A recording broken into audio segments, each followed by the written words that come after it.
Bonjour, bonjour. maa ngi leen di nuyu tous les Sénégalais et tous les Sénégalaises, tous les musulmans du monde entier. Aussi di leen wax mes condoléances ci li nga xam ne ñoo ko bokk mooy sëñ Abdou Aziz Al Amin nekkoon kilifa ci waawoon di kilifa ci àdduna bi yépp waaw maa ngi leen koy jaale bu baax a baax a baax a baax te aussi yàlla xare ko arjanna te lépp li nga xam ne aussi def ko doon wax ci ay xutbaam ci ay waxtaanam yéen ngeen jëfe ko ñun ñëpp ñu jëfe ko loolu moo am solo li gën a am solo mooy jëfe li nga xam ne moom la doon wax daw dew Tiwaawoon di jooy ba Tiwaawoon di jooy ba sa bët néewi di jooy ba dal fen gaañu li ko gën mooy ak moom ci boppam li ko gënal lam doon wax nga ne ci su nekkee taalibe Cheikh nga te dëgg la ci yow loolooy dëgg waaw parce que sàmmkat bi loolu la soxla ci ki nga xam ne moom lay sàmm mooy la muy wax mu ne ci maa ngi leen koy jaale monde entier parce que comme ni may wax rek don du pour benn nit don c'est pour le monde. Ce Saint de Dieu, ça vous appartient pas, ça appartient au monde. waaye loolu nit war na xam loolu waaw moo tax maa ngi leen koy jaale bu baax a baax a baax a baax aussi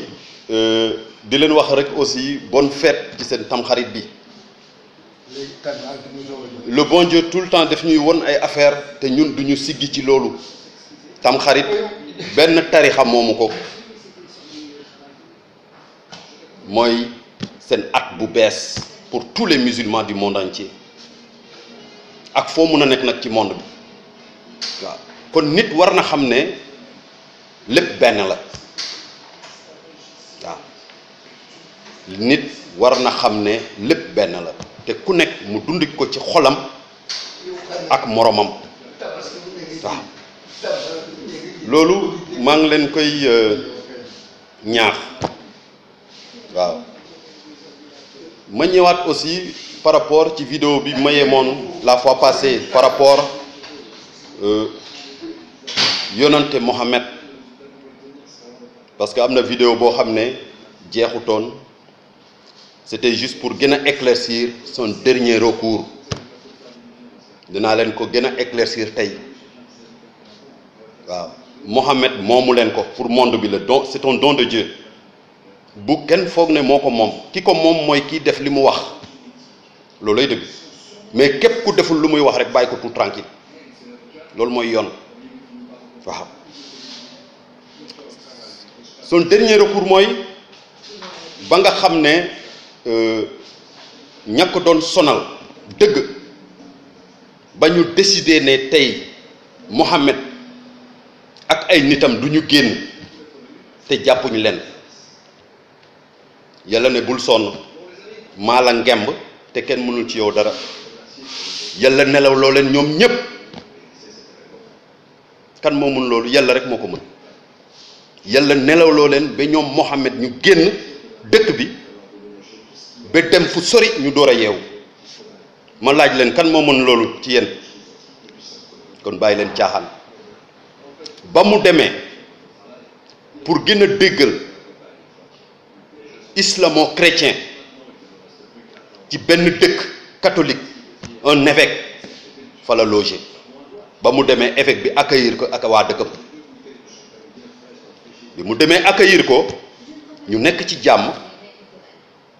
ña nga xam ne ñoo ko topp si woon ba ñu yeewoo gisuñ ko ñu topp si yoon bi ba foofu bi ñu ñëwee ñuy joxe ay alal joxe ay or lu ne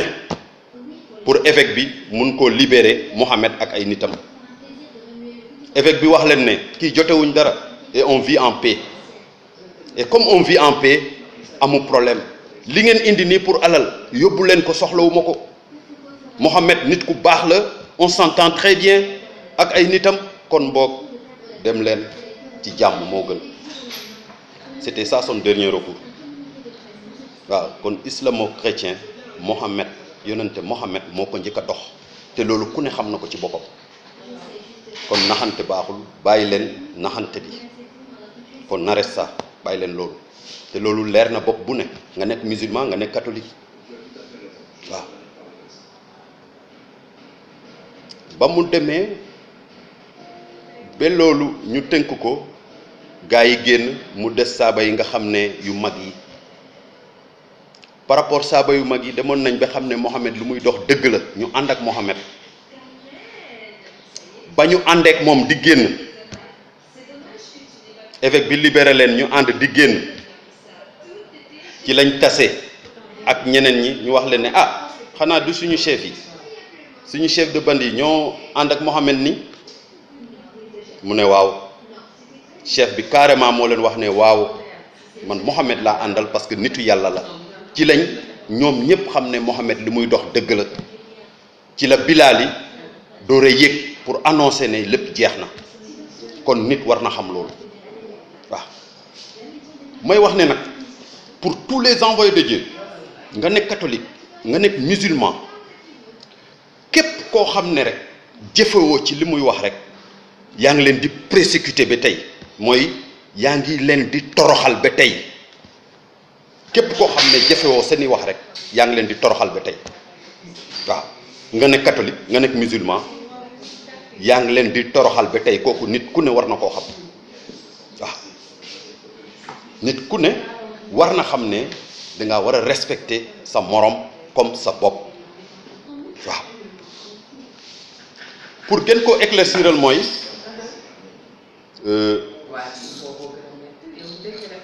ruu laam mooy dundal nit laam kan moo ma mun a wax ne couleur bii la amee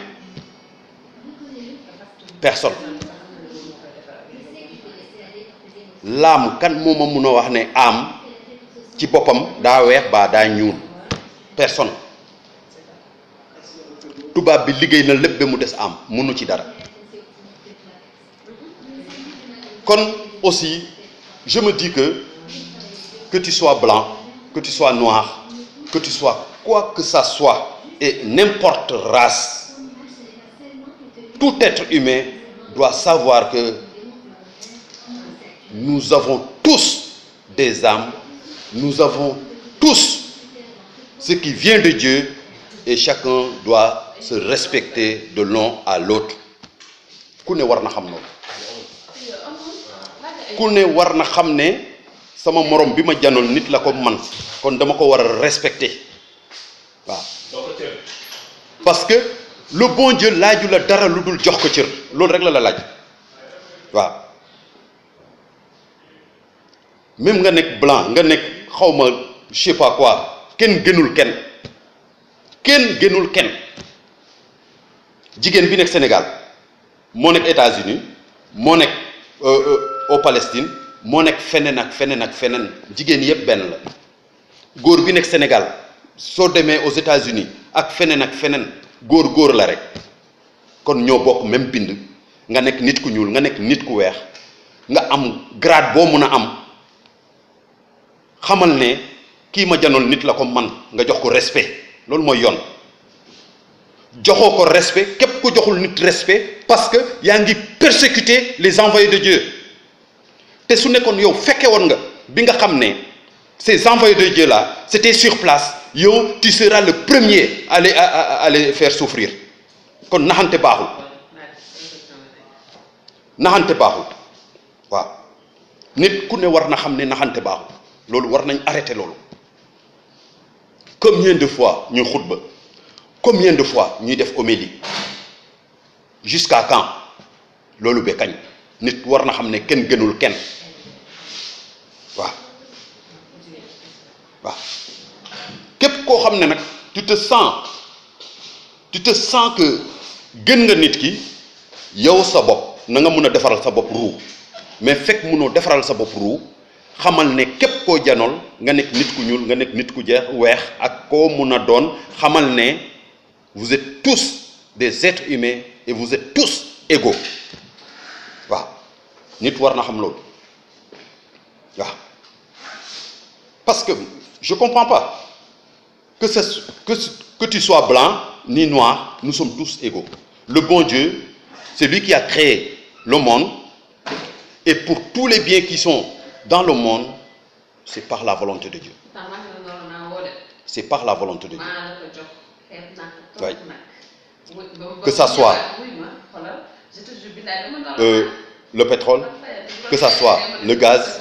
que ça soit le diamant, que ça soit l'or, et pour toutes vos intelligences, c'est par la volonté de Dieu. Oui. Kon ku ne war na xam ne yàlla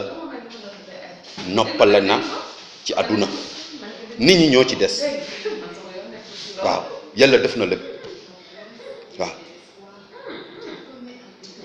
yàlla def na lépp kon loolu nit ku ne war na koo xam waaw et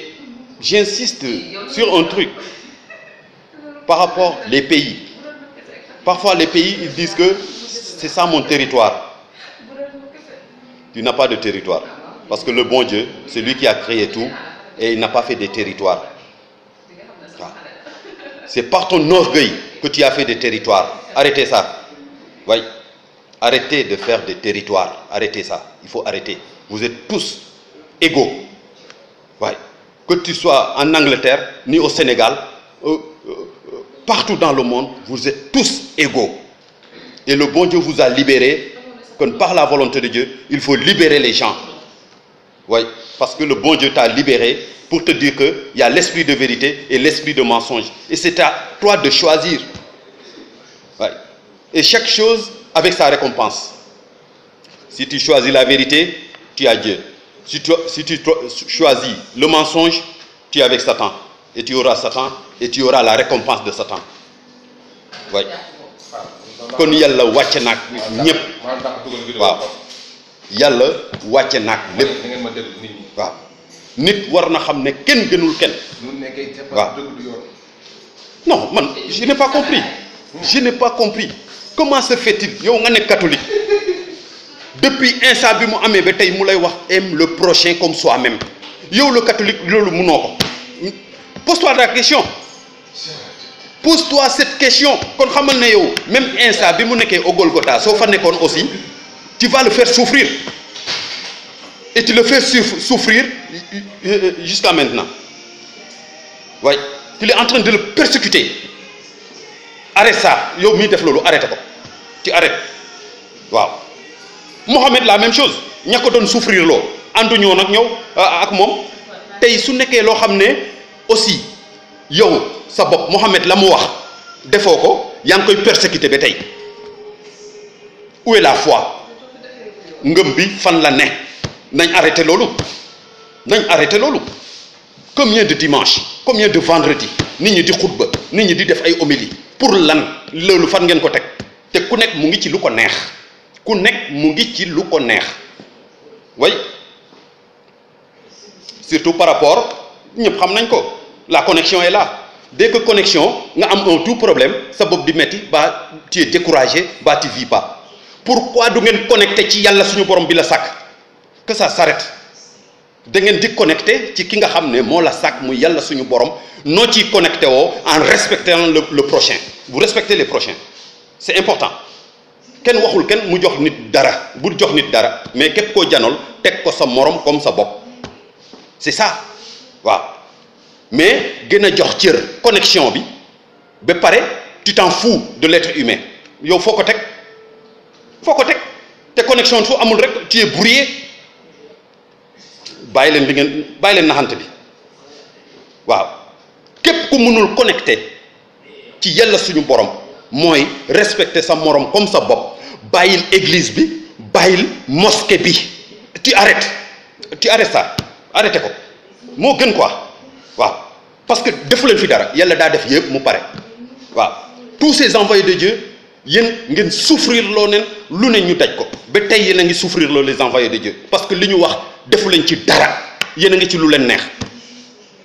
waaw jusqu'à présent vous êtes en train de persécuter les envoyés de Dieu fan ngeen ko teg fan wax leen loolu ba pare arrêté leen loolu nañ wax ci loolu ba pare mooy lan amour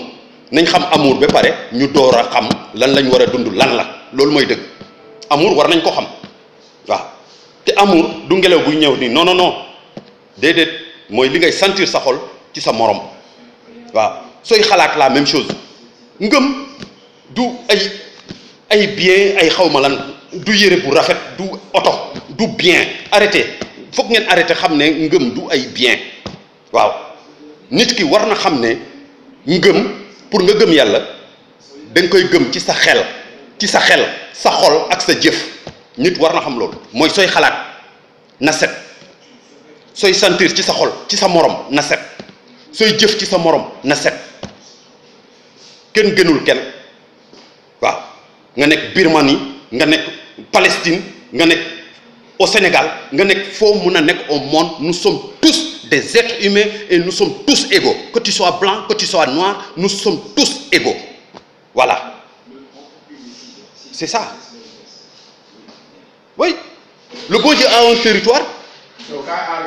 le bon Dieu a un territoire pourquoi vous respectez pas le territoire du bon Dieu qui a créé le monde qui a créé la terre et le ciel et vous respectez vos territoires pourquoi c'est ça attendez il faut respecter la territoire de Dieu pour bien vivre et la territoire de Dieu c'est aimer le prochain comme soi-même c'est ça le territoire de Dieu oui Dieu son territoire c'est de se s'aimer les uns les autres tout être humain doit aimer le prochain c'est ça qui est réel c'est ça qui est légal pourquoi vous prenez vos lois vous mettez ça au-dessus de la loi de Dieu pourquoi et Dieu t'a créé il a fait l'âme sur toi et tu vis par rapport à son âme pourquoi tu respectes pas ces lois pourquoi arrêtez ça arrêtez leen loolu nga nekk musulman nga nekk catholique